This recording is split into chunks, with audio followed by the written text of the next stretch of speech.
going back to your days at Vanderbilt with Jordan Matthews, your days at Alabama, or I should say with Penn State with Chris Godwin, who is going on to have a lot of success with the Tampa Bay Buccaneers. And now with Alabama, we know the big four that's there, and Jerry Jeudy and Jalen Waddle, Devontae Smith, and all those other guys that have come out from there. You've had an opportunity to coach all of them. So just what is the biggest thing that you look for at the wide receiver position? I think it's a number of different traits. First and foremost, I'm a big mentality guy. I want to surround myself with guys that want to be great. I take tremendous pride in some of the accolades of some of the receivers that I've coached, but those accolades are a reflection of their mentality, let alone I like to consider very little of what I do and more so driving the mentality of what they do. In order to be great, you got to have an attitude and a mindset to be great. I remember having a conversation with guys, and I lay it out early on, even in the recruiting process. What are your goals? What do you want to accomplish, at the collegiate level? Is it, you want to be all Big Ten? Is it you want to be all American? Is it, do you want to be a Biletnikoff winner? If you answer those questions in that order, then it's my job to hold you accountable to reach those goals.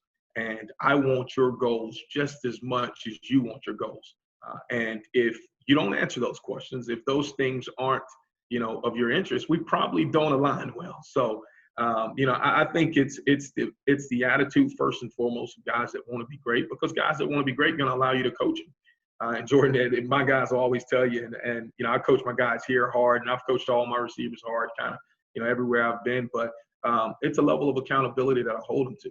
Those guys have always expressed, their goals and dreams and admirations, and it's my job to help get them to where they need to get to. And oftentimes we don't appreciate or we don't realize, how tough a coach or critical, he's coaching all the little details. He's on me about this. We don't appreciate those things until afterward.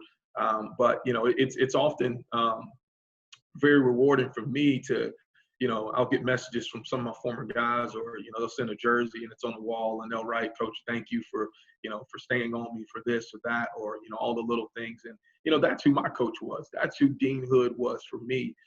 When my senior year at Wake Forest, I was getting coached harder than the freshmen. And so, I believe in just coaching everybody fairly, being very focused on the details. I think that matter, the fundamentals and details. And what I always tell our guys is, fundamental plays win games, but fundamentals win plays. And so, we're going to rely back on our fundamentals and technique and just work on that until we get tired of doing it. And it's really interesting you say that. And I wanted to ask you this as well.